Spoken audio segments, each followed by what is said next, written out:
All right, so you can see we're in Job, and as Brian astutely observed, we've skipped a few books.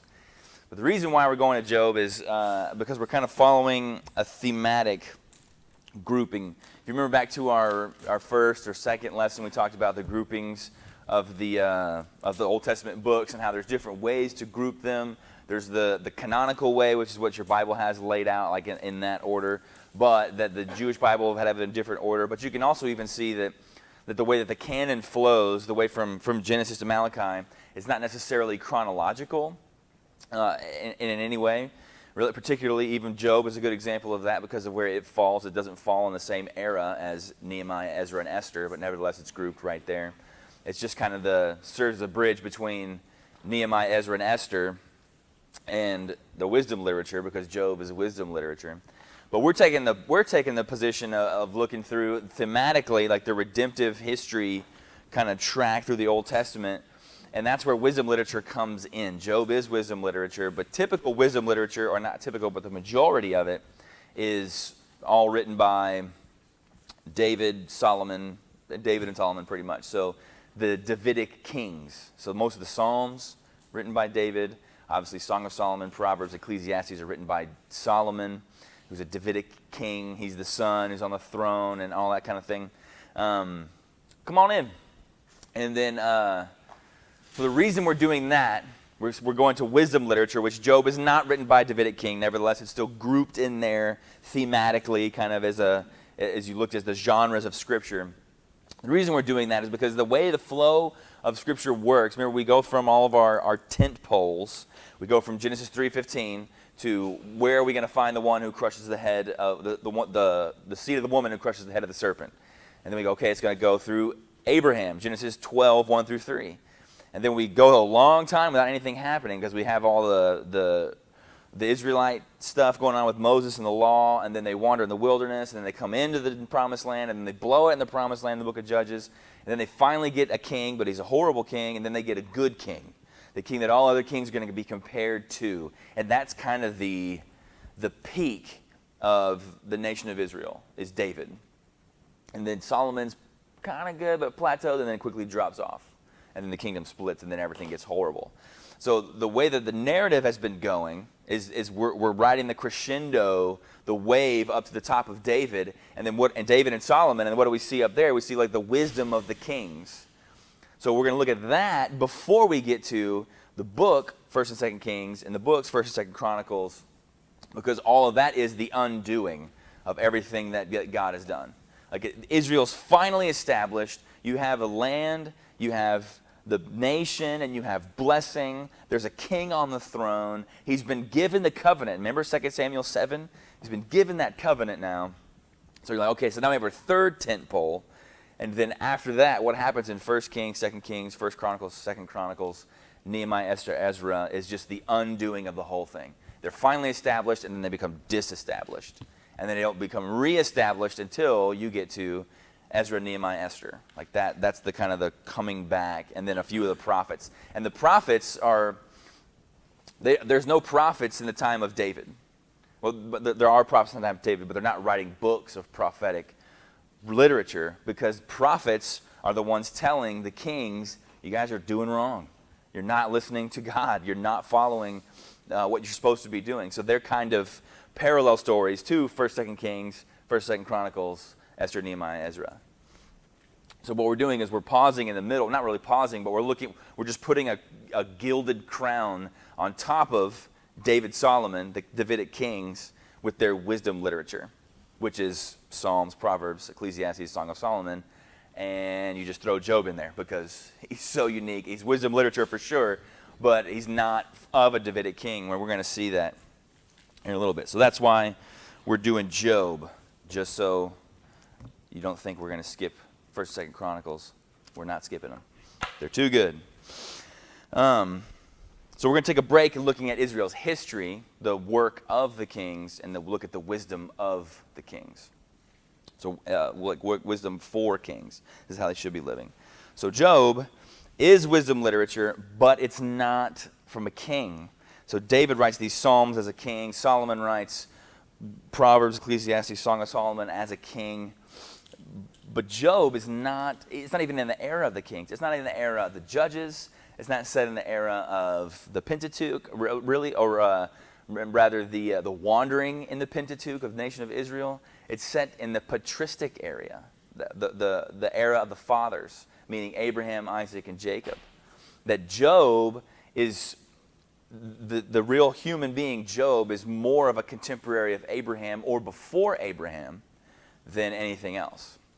We don't know who wrote Job, and the kicker about Job, as far as trying to figure out when it is that Job has a lot of key markers as to why it's before law, it's before Abraham, it's before all these things. It's somewhere between Adam and Abraham. And one of the main reasons is that when Job is speaking to God or about God, he doesn't use the covenant name of God. He just uses one of the other names, mostly the word Shaddai. El Shaddai, El meaning God, Shaddai. Another name of God. So in your Bible, that's capital G, little o, little d. But when the narrator is talking about what's going on between God and Job, he uses the covenant name of God, which doesn't come about until later. That's when Moses is told, I am, right? In Exodus chapter 3, the burning bush, I am, which is, I am Yahweh. That's the Yahweh or Jehovah. It's what in theology you call the tetragrammaton. Just 4 letters in Hebrew, and nobody knows what the vowels really are. Nobody has to really say it because Jewish people never say it. But that name is used when the narrator's talking about Job and God. So you're like, okay, so this is written about a guy in that era from somebody outside of that era. We believe it to be completely historical, that Job was a real person, but it was written after the fact, at least in the days of Moses. So following the timeline, that's where Job fits with all those kinds of things.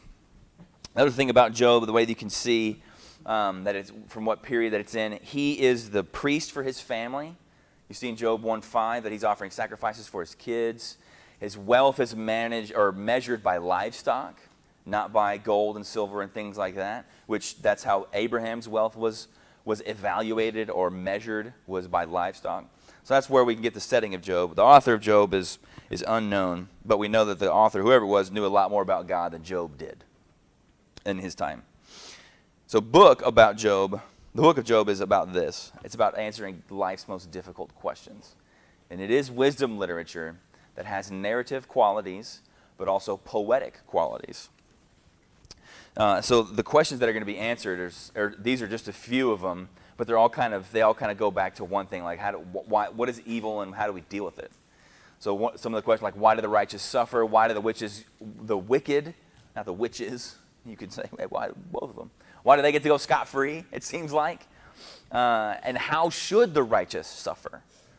Because that's what all Job is about, suffering, and how do we mesh that with our own sinfulness and God's goodness and God's justice. That's what the book's going to ask us to deal with through the story of one individual. Unlike other wisdom literature like the portions of the Psalms or Proverbs or Ecclesiastes that are just kind of, these are true things. True nuggets you can just take away. We're not necessarily following a story. Song of Solomon, it looks like we're kind of following a story with a couple. But Job is just one guy's story. God's wisdom is going to be revealed through one guy's life. How do the righteous conduct themselves when they suffer? So you can tell that there's 2 things that are assumed. We'll get to the outline in just a second. There's 2 things that are assumed when we go into Job, and a lot of us know at least the first couple chapters of Job that all of this stuff is taken away. He suffers all this great pain and misery and all that kind of stuff. But 2 things are presumed when we go into this book, that God's sovereign and he's ordaining everything, and that God is loving and always right.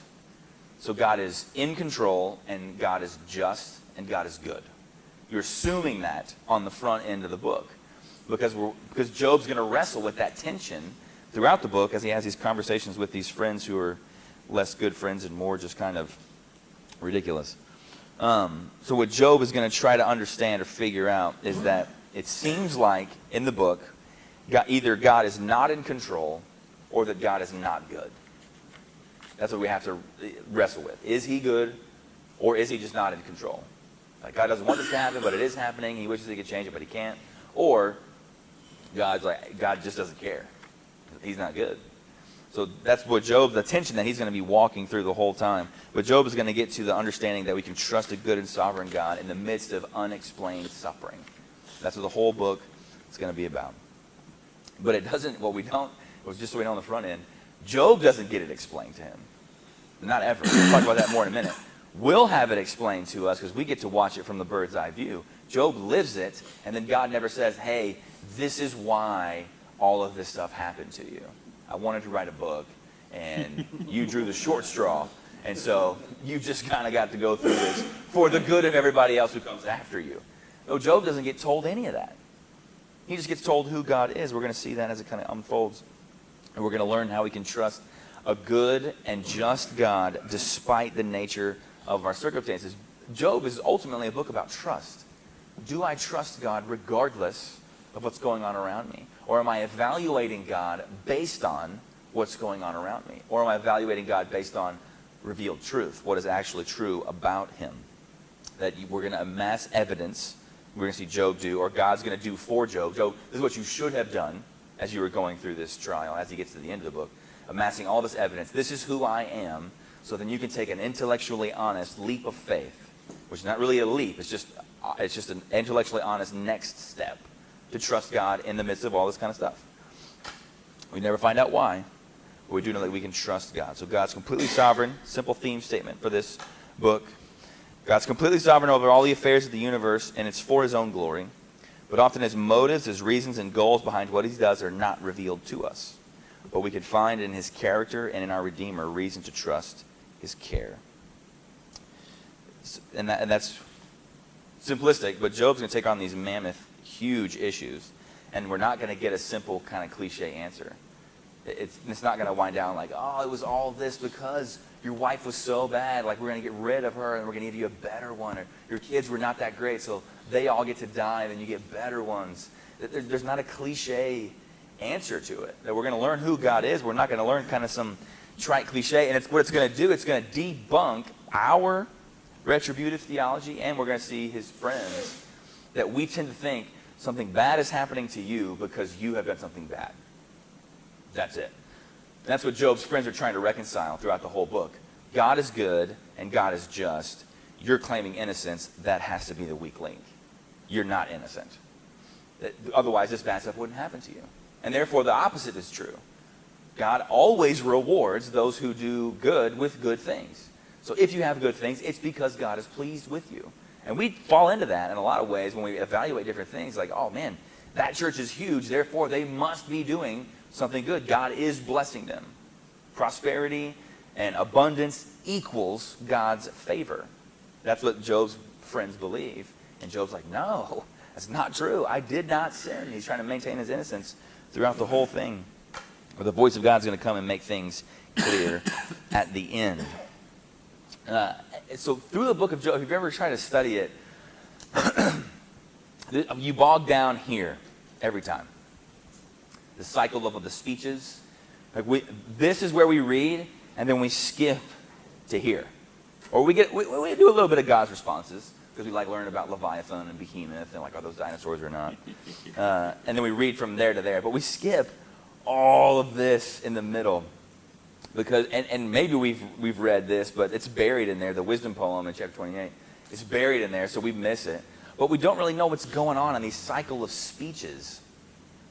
And so what I want to encourage us as we study Job is to remember what we talked about at the beginning of the Old Testament survey class, was that the Old Testament is soccer, not football. So soccer always starts out and you're really excited, you can't wait for the game to start. They kick the ball off and you're like, this is amazing. And then the game sets in and you're like, this is taking forever. When is somebody going to score? When is something going to happen? Because what happens in this right here, these cycle of speeches, is that Job's friends are going to say something one at a time. And then Job's going to respond. So it's a chapter of Elihu saying, Job, this is what's going on in your life. And Job's like, you're kind of right, but not all the way right. And then Bildad comes in, Job, this is what's going on. And Job says, no, you're kind of right, but not all the way right. And then Zophar does that. You're kind of right, not all the way right. Job's like, no, you're not. You don't get it. And then their speeches get meaner. Then he's like, no, this is what's going on, Job. And Job's like, no, you're completely wrong. And And then he goes through rounds of these, 3 rounds of speeches, except for Zophar. He only gets 2. And then you find out that there's been a 3rd guy, or a 4th guy, Elihu, sitting there quietly the whole time. He doesn't say anything. And then he finally pipes in and he goes, okay, I'm a young guy. I shouldn't have been talking this whole time. But you guys are dumb. And Job, you also got problems. And then he goes off on like a 5-chapter speech as well. So the book of Job was enigmatic to me until you finally kind of looked at it from a bird's eye view. And like, okay, this is what's going on.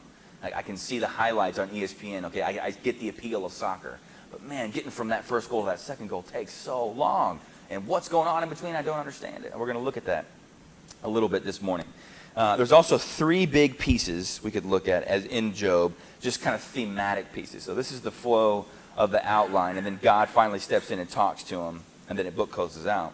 There's 3 big pieces that we need to see from Job as wisdom literature, that we often suffer, we only sometimes understand, but we can always trust God. Those are the 3 big pieces throughout the book of Job. We often suffer, we see it all the time. We sometimes get to understand, but we don't always get to, and we can always trust. So we often suffer. Let's look at Job's suffering. Chapter 1, verses 1 through 5. Will somebody read that to get us just the background of who he is? In the land of Uz there lived a man whose name was Job. This man was blameless and upright and feared God and shunned evil. He had 7 sons and 3 daughters, and he owned 7,000 sheep, 3,000 camels, 500 yoke of oxen, and 500 donkeys, and had a large number of servants. He was the greatest man among all the people of the East. His sons used to take turns holding feasts in their homes, and they would invite their 3 sisters to eat and drink with them. When a period of feasting had run its course, Job would send to have them purified. Early in the morning he would sacrifice a burnt offering for each of them, thinking, perhaps my children have sinned and cursed God in their hearts. This was Job's regular custom. So Job is blameless, upright. He's the greatest man of all the people of the East. He's got these sons and daughters, and he's acting as the priest for his family, just like Abraham would have. That he goes and makes the sacrifices. So they know this is before we get anything at Exodus, Leviticus, because he's doing it on his own instead of going to a priest. So this is who Job is. And then let's look at what happens to Job in 13 through 19. Somebody read that. Or a couple guys read that. Somebody read 13 through 16, and then somebody read 17 through 19. Now it happened on the day when his sons and his daughters were eating and drinking wine in their oldest brother's house, that a messenger came to Job and said, the oxen were plowing and the donkeys were feeding beside them, and the Sabaeans attacked and took them. They also slew the servants with the edge of the sword, and I alone have escaped to tell you. While he was still speaking, and others came in also and said, the fire of God fell from heaven and burned up the sheep and the servants and consumed them, and I alone have escaped to tell you. 17. That messenger was still speaking when yet another came and reported. The Chaldeans formed 3 bands, made a raid on the camels, and took them away.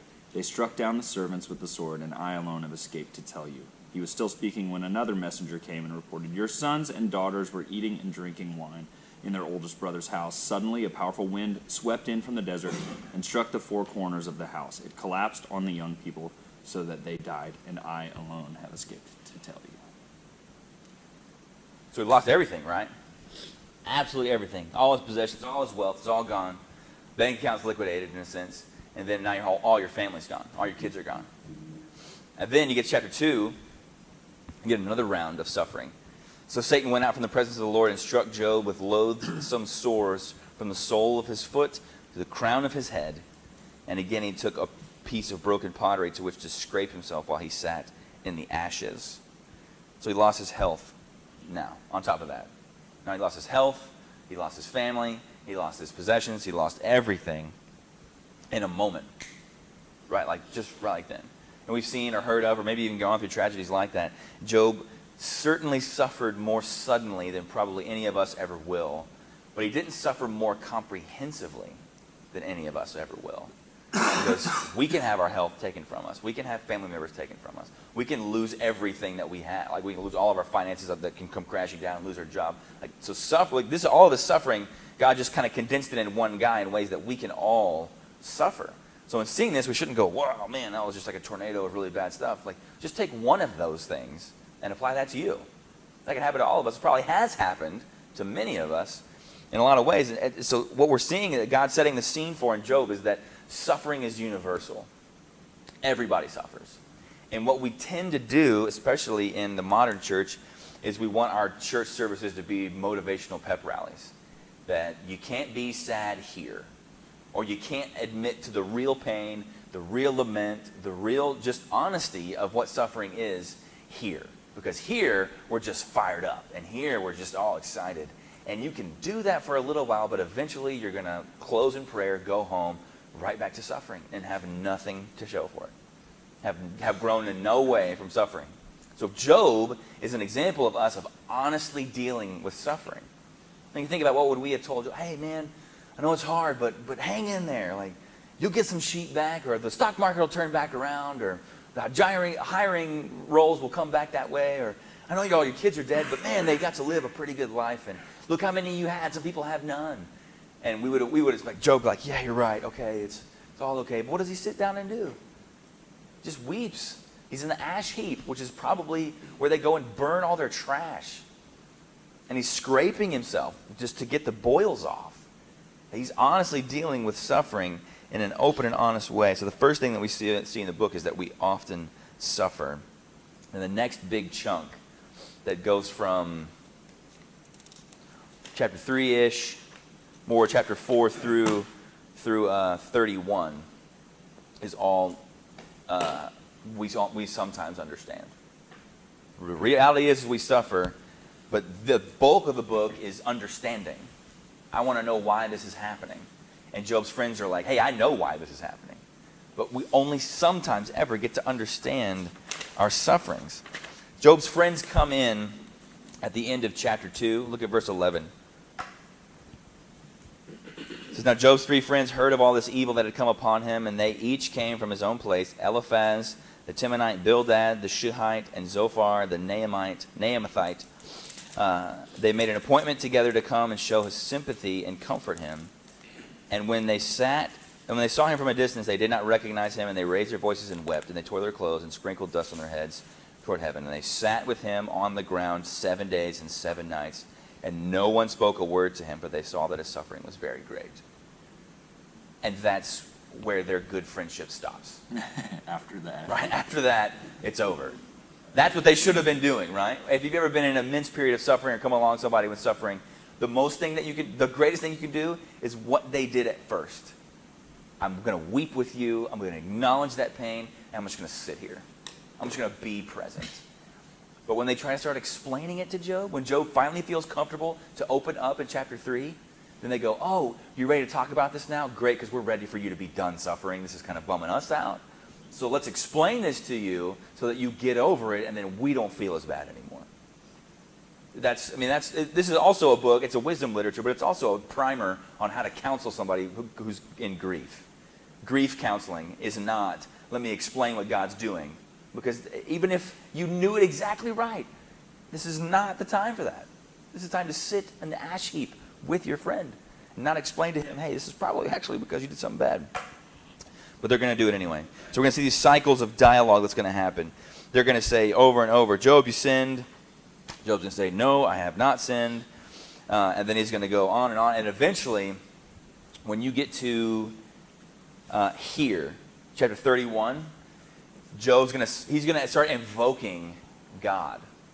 Like he's teetering to that line of sinning against God. He's saying, you need to come now and show everybody how right I am, because this is not fair. He's to that point where he's about to say something. And the next person you would assume to speak would be God, but for some reason, Elihu speaks next. And then God comes.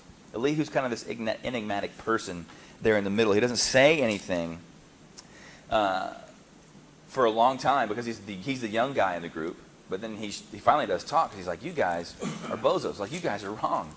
Bildad, Eliphaz, and Zophar. But Job also you've been kind of just doing a little too much navel gazing. You're looking at yourself way too much. So he speaks a good amount of truth. It's kind of hard to interpret, and some people go back and forth on, was Elihu right in what he said, or was he being presumptuous in what he said? Was he being arrogant in what he said? But I tend to think that, I think he speaks a lot of good things, and then God kind of comes and amens him. But if you look at the end of chapter 37, you can turn there from 37:23 through 24. Job is challenging, or Elihu is challenging Job to consider the sufferings as loving in a sense from God. That this is from God's hand, therefore we should receive it as such. But look at 23 and 24. Somebody read that in chapter 37. The Almighty, we cannot find him. He is exalted in power, and he will not do violence to justice and abundant righteousness. Therefore men fear him. He does not regard any who are wise of heart. That's all true, right? The Almighty, we can't find him. We can't figure him out. He's great in power. He's just, has justice, and he has righteousness, and he's not going to violate those things. That's what you're having to assume, Job. He's maybe violating his righteousness because I am definitely righteous. That's what he's saying. But then he goes, verse 24, therefore men fear him, and he does not regard any who are wise in their own conceit, in their own heart. God doesn't have any regard for those who are wise in their own eyes. And then God talks. Elihu's done, and you can see almost like Job gearing up for another round, and then God enters the scene in verse 1 of 38. Then the Lord answered Job out of the whirlwind. And then things get kicked off. And it starts going. Look at verses 2 and 3. Somebody read those as God speaks to him. Who is this who obscures my counsel with ignorant words? Get ready to answer me like a man. When I question you, you will inform me. That's the first thing God says to you? Gird your loins. Yeah. Does anybody have NASB? Gird your loins. Read it. What does it say?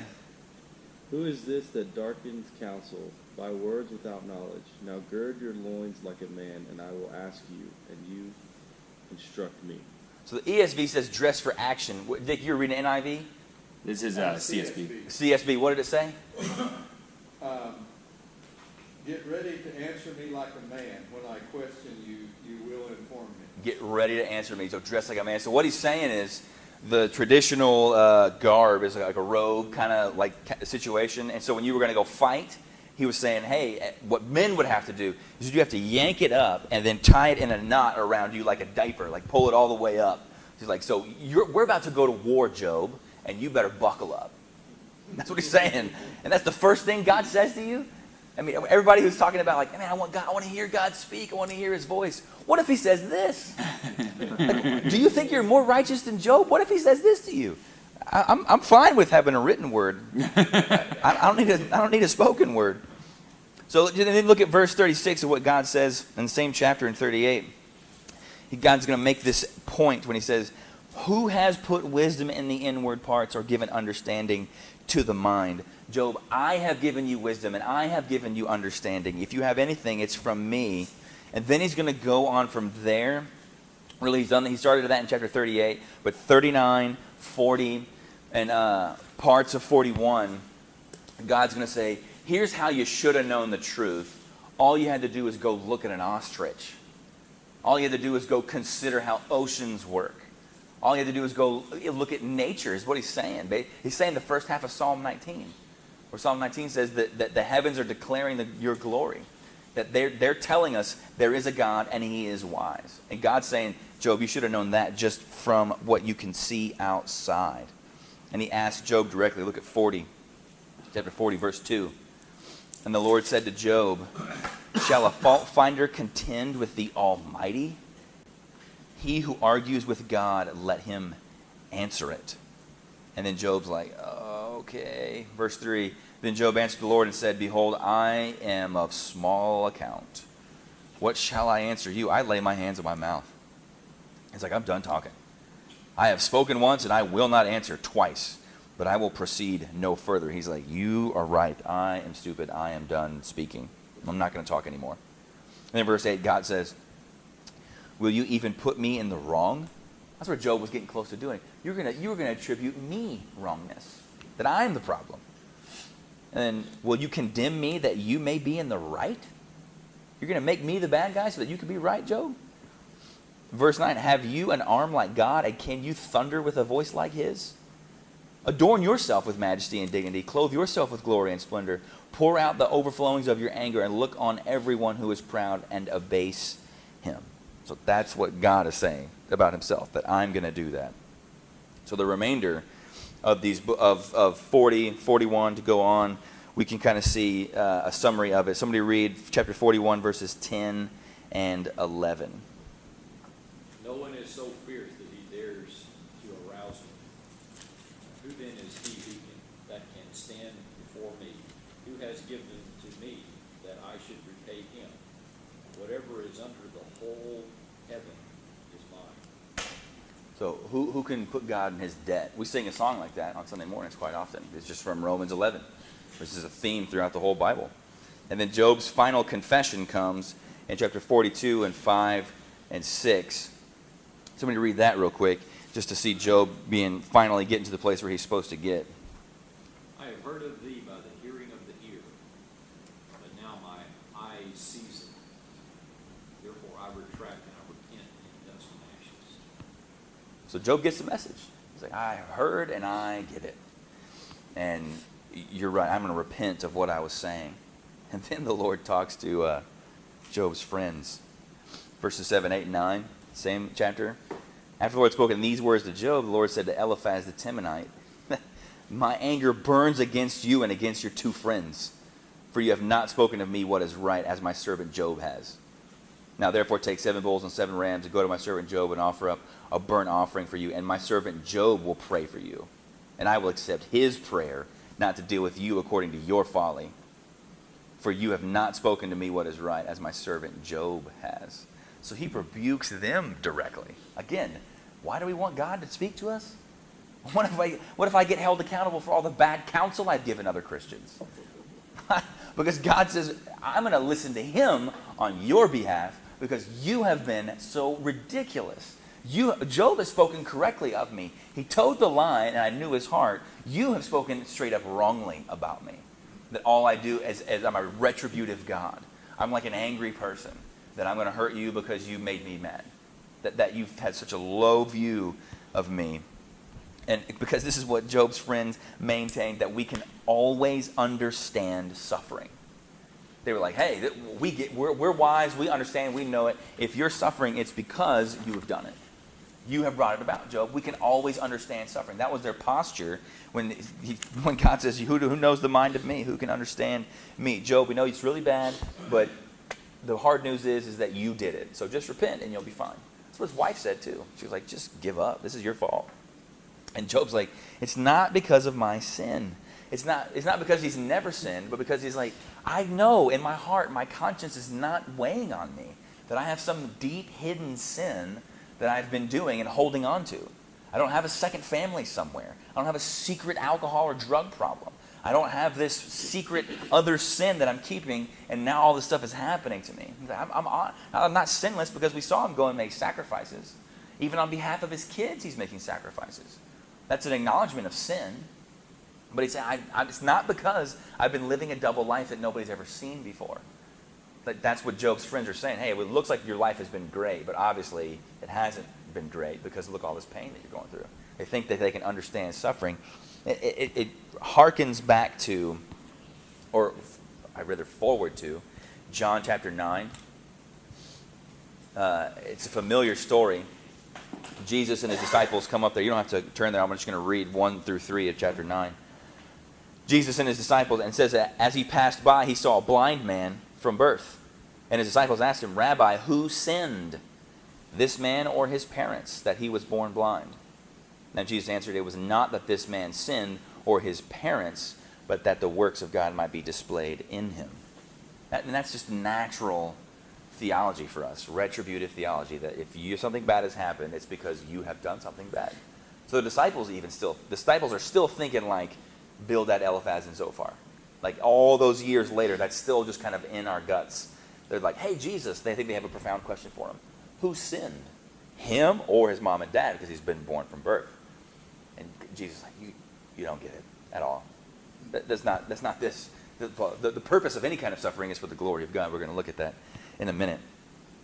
But what we can sympathize with Job's friends is because what they're trying to do is they're trying to reconcile these four truths. And they're trying to do it all on their own. That suffering is real, that God is truly sovereign, that God is truly good, and then the righteous person is going to maintain their innocence. How can all of this be true? One of these has to get booted in order for it to work in our minds. Either suffering's not real, which that's Scientology, right? Nobody's actually sick. It's not real medicine. You're just kind of faking it. Like it's not really suffering. Or just Christian foolishness of like, no, all pain is good. It is good. It's not bad. So what you need to do is thank the Lord for allowing you to just have this horrible thing. No, we can be joyful, but we don't thank God for the results of the fall. So we have to acknowledge that suffering is real, so we can't do that. God's sovereignty, like, okay, that seems to get booted a lot in modern evangelicalism. Is that, well, okay, God didn't want this to happen, but it did happen. So therefore, God, in a sense, it was out of his control. He's still good and he's still more powerful than us. But I went to a funeral for a teenager once, and the preacher said, God didn't want this to happen. He's just as sad as you are. And so then I'm having to go back and explain to all these other teenagers and college students, no, that guy's wrong. That young man is in heaven now because he knew Christ, and to live as Christ and to die as gain. And God is sovereign over all of these things. What are you dealing with now as a result of his life? You're thinking about eternity. You're thinking about all these things. So God does use these things. So God is still sovereign. Okay, well then, if there is suffering and God is sovereign, then God can't be good. God's just, he's kind of ambivalent. Maybe he's not vindictive, but he's not good. Because if he was good, nothing like this would ever happen. And some people will boot that out. And that's kind of a way to think of other gods. They're like, well, he's not always good. Like sometimes you gotta make him happy, and so that he'll be nice to us. Or, which is where Job's friends decided to kick it out. They decided to say, all right, Job, we know all these things are true, so this one can't be. You're not innocent. And not innocent in the sense that like you have no guilt or you have no sin, but innocent in the sense of my sin didn't bring this about. It wasn't like I got drunk and then I got behind the wheel and then I smashed into somebody. That one we can see a clear lineage of sin. Like that came from as a result of your sin. But I got in my car after church, was driving home, it's noon on a Sunday, and then I get smashed by a drunk driver. Then they're saying, well, should you really have been on the road at that time? Were you really driving in your lane? Was it really not your fault? So that's what they're trying to say. Like, do you have some secret sin that you're trying to placate by going to church, and then that thing happens to you? So that's what they were kind of putting at it. They were saying that those four can't all coexist. And what the Bible is going to say audaciously is that those four of those can coexist. All four of those things can simultaneously be true, because that's where God ends up at the book of Job. We can all, we can trust all of them together. You got a question, Tyler? So, like, when you say the righteous man's innocence, because obviously you know, like, we're all not righteous. Is this just a reference to looking through God's eyes, basically, and also showing the disconnect between suffering and regardless of where we stand? Right. So that's a great question. So the righteous man's suffering, I could have just wrote Job's innocence, in a sense that what Job's current suffering, all of his kids dying, all of his money going away, and all of his health going away, was not as a result of a secret pornography problem. And God was punishing for that. Hey, you better get this right. You have something deep in you. So the innocence, and it's not in the sense that I'm sinless before God, but that God has declared me to be right. So you can look at it like that. So we know that none righteous is no, not one. We know that justification means that I'm declared to be righteous. So that's the thing. Like, the righteous person. So like, why does the homeschooling mother of 15 who's on the way to take all of her kids to volunteer at the food bank get robbed, mugged, and killed at the stoplight? Like, that innocence. We know that she's not an innocent person, but that, like, why did that happen? Why are Christian couples suffering with infertility, but it seems like every teenager who hates God can get pregnant whenever she wants? that kind of like the righteous in a sense, not that anybody's good, but along the lines of my sin has not brought this about directly. So this is what the Bible is going to say. Just audaciously say, all four of those can be true. And if all four of those can be true, then we can typically respond in one of two ways. Is that we can just get angry at God, or we can just get despairing. And both of those are wrong. And Job starts out honest lamenting, then he kind of moves into despairing a little bit. Woe is me, I wish I'd never been born, he says. I just wish I would have been a stillborn baby. Like, that would have been better. And then he starts getting close to anger, and then God in his graciousness intervenes. He sends Elihu, and then he intervenes himself. And Job is like, whoa, okay, you are dead right, and I'm dead wrong. But that's how we can tend to respond to those things. But what we're told to do is respond how God told us at the end. Is like, he just says look around at nature, but we have far more than nature to understand God. Job didn't have a written Bible. We have a written Bible to understand God with. Job didn't have that. What God said is look at my character. Look at who I am. Even if I never pull back the curtain and let you see what's going on, you can know me. You may not ever know the why, but you can always know the who. You can always know the who that's Job's answer that he gets from God. And I think what Job teaches us, this book of Job, is that we don't have all the facts. Job is left in the dark. At no point does God say, all right, Job, I picked you up in about chapter 3, but this stuff was going on behind the scenes that once you know, then you'll get it. Like, it'll make sense to you. Satan came in and was saying all this stuff, and I was like, man, Job is so great. This happened to you, Job, because I think so highly of you. Because I'm so favorable towards you. He didn't tell him any of that stuff. And then he didn't say, hey, if you'll just go through this, you listen to your dumb friends for a little while, you go through that, you say, okay, young man, like you had some good insight. If you'll just do all that, then you'll get everything back, times 2. If you'll just do that. But that's often how we want God to treat us. I'm willing to go through this valley of the shadow of death if you tell me that something better is on the other side that I have right now. Other than that, I don't want to go. Or I don't want to do that. Or I'm going to demand that you explain it more. But if you're not promising anything. But he doesn't know any of that stuff. Job comes to his resolution of, I'm going to trust God before God gives him anything back. He has no promise of getting anything back. Job says, I'm going to repent. Remember at 42? I'm going to repent, and I am in the wrong, and you are still God, and I am still not. And then after he comes to that conclusion, with no promise of being restored in any way to what he was on earth, then God gives him all that on the other side of it. So Job is not about understanding why evil happens. It's just that it's only sometimes we can know why evil happens. And then the third big element is that we can always trust. We can always trust because faith, we say that salvation is by faith. We say like, no, Christianity is a religion of faith. But faith, why do we have to have faith? What do we not have so that we have to have faith? Sight, right? Understanding, you could say. I don't know everything, so I am going out on faith. When Jesus says, blessed are those who have not seen and yet still believe. You guys got to see, but most everybody else is not going to see. Blessed are they who do not see but believe. And then Paul says in 2 Corinthians 5, we walk by faith and not by sight. We're saved by faith. So we're being saved by faith because we're like, I wasn't there at the cross. I never met Jesus in person. And I don't understand how mechanically how my sin gets to go away through all of that actions. So I'm going to step out in faith because that's what you've said. Because you are God and I understand who you are. Faith exists because understanding doesn't. We have to know how to trust. In all the other Old Testament books that grapple with the problem of suffering, we never find an explanation. It never says this is why God did it. Because you could take a cynical look at the outline and go, man, God needlessly tortured one guy for one story. Couldn't he have just told us that? Hey, this is why suffering might happen. It might be that Satan came in there and I thought so highly of you, and it might be that you had all this stuff and it went away, and then you kind of wobbled, and then you got strong, and then you got it all back. That might be what's going on.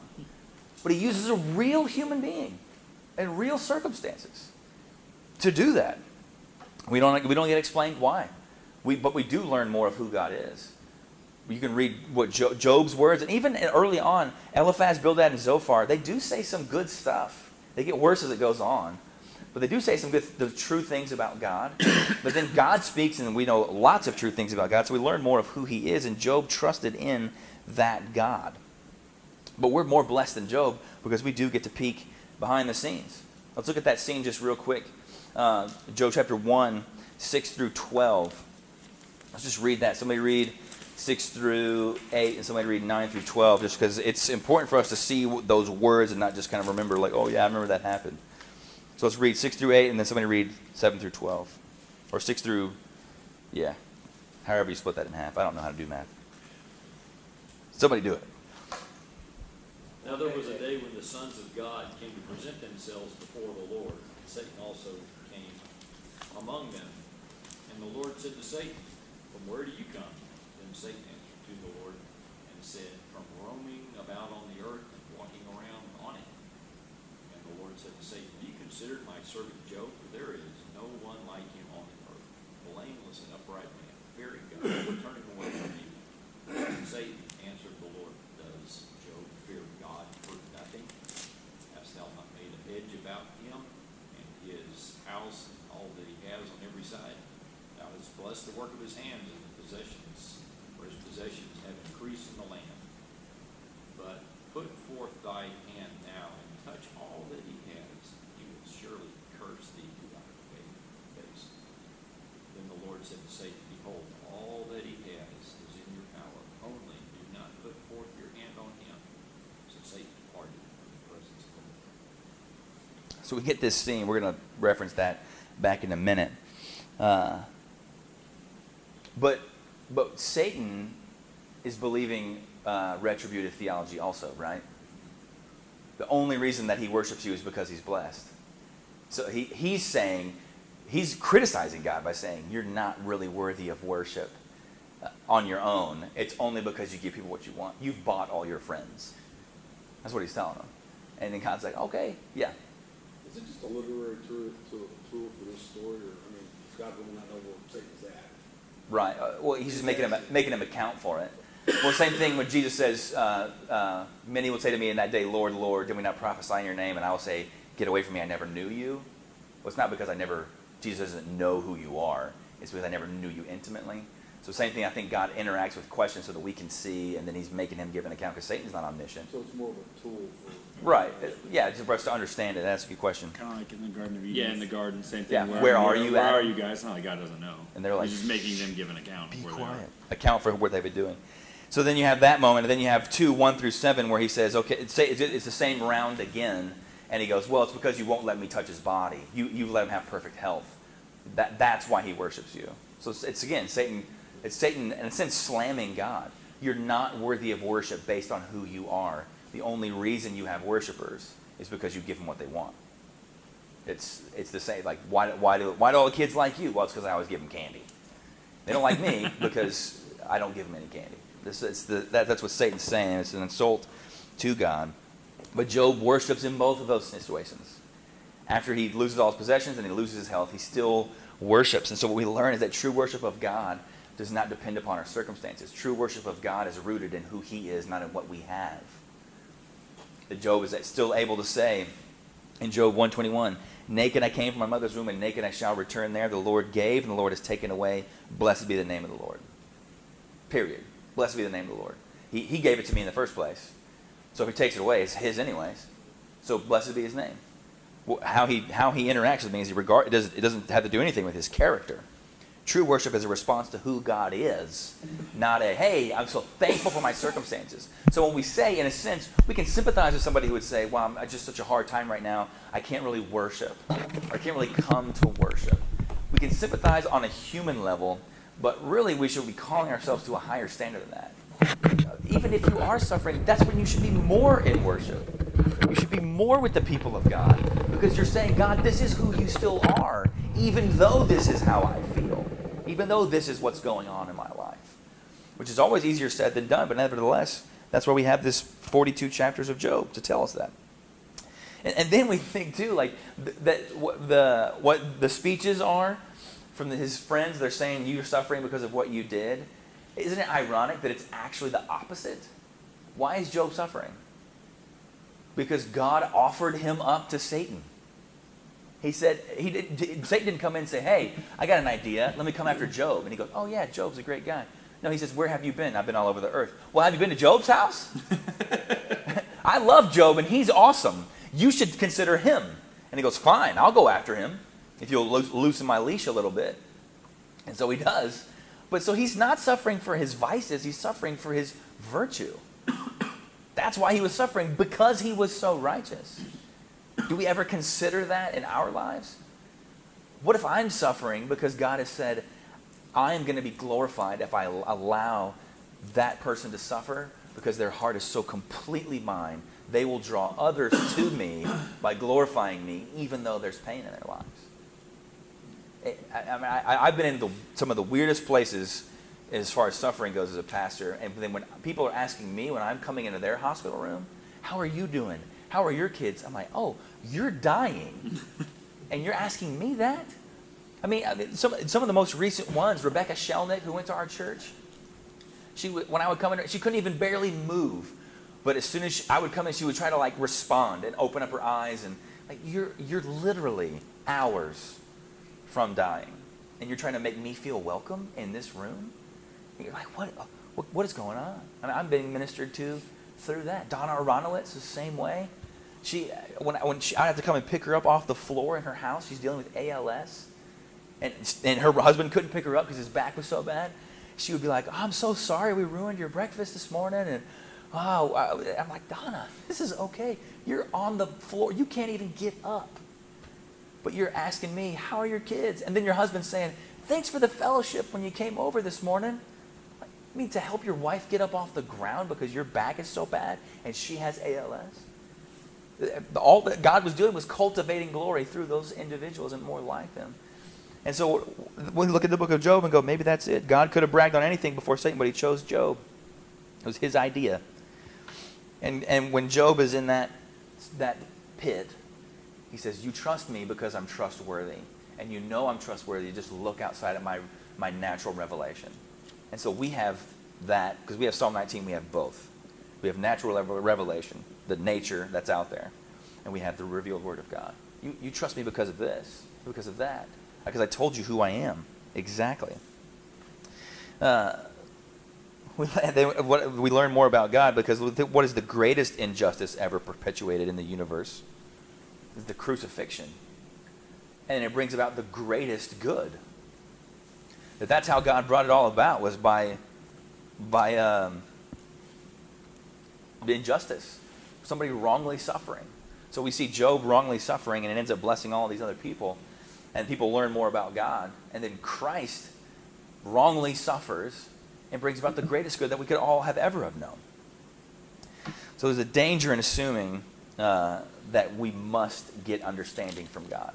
We know Romans 8:28 to be true, that God causes all things to work together for good for those who are called according to his purpose. We know Romans 8:32 to be true, that he who did not spare his own son, but freely delivered him up to us for us all, how will he not also freely give us all things?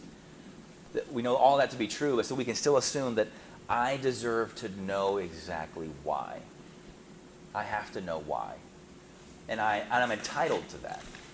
If you were entitled to that, or you always are like, what I do is I always make up reasons as to why. Okay, that's why that happened to that person, or that's why that happened to me, and all of that. What you've built up now is counterfeit trust. I trust God as long as he's understandable to my finite mind. And when I see him acting, so like, okay, I make all that up.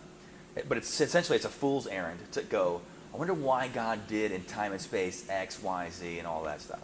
Sometimes it seems pretty obvious. Man, I went through that. Or I got a flat tire, and then 5 minutes down the road was the biggest accident that the state of Texas has ever seen, and I missed it. Well, wow, okay. So I can see that a little bit. But that's not always true. That's not always the case. What do you got, Evan? Well, I was just going to say, too, I think even even just the way that Job is laid out, it is not a clear book. Like Right. you look at it and you go, I mean, it's understandable to a point where we go, okay, yeah, but like the frame story that starts out, like there isn't the epilogue at the end where God's like, haha, Satan told you so. Like Satan just goes away from the story after the second chapter. And like he doesn't, and it's like, and Satan was whispering in Job's ear as he was about to say something, and then God shows, all of that stuff goes away, and we're just left kind of with the human element for most of the story, Right. until God shows back up, and Satan's nowhere to be found. He's scurried off somewhere. But we don't get this like tied in a neat little bow. The closest thing we get is Job's stuff gets restored and he has more kids. But we don't get this like epilogue where he's like God's back in the throne room and he's like, told you so. You know, I'm still sovereign. Like And then we don't the credits even get that. roll. Yeah, we don't get that. You Right. get sort of this weird amalgamation of the frame story that starts it, and then it just moves into this very human story of people trying to counsel somebody poorly for most of the book. That's most of the book. Yeah. We focus on the bookends. That's not that, because we're like, It's more fun. that's lame. I know what that's like, you know.